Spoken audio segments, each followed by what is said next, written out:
Mucha gente está alarmada. ¿Qué ha pasado? Se pregunta.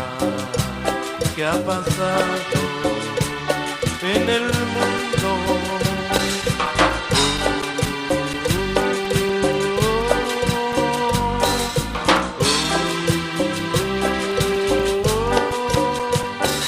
Una joven va gritando, mamá.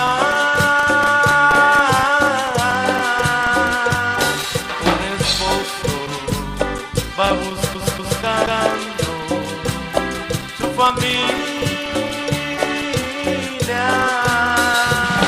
Unos dicen que una nave, mucha gente se llevó, pero escuchen a lo lejos alguien grita, alguien grita. Cristo vino y su pueblo se llevó. No hay remedio, no hay salida de la gran tribulación.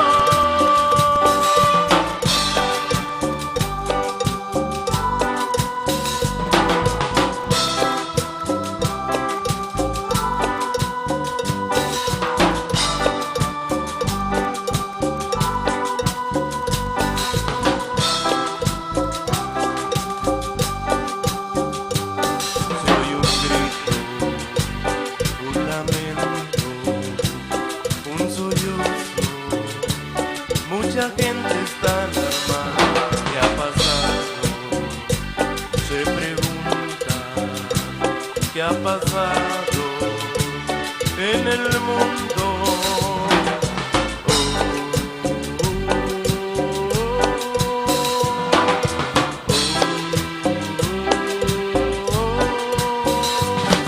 Una joven va gritando, mamá.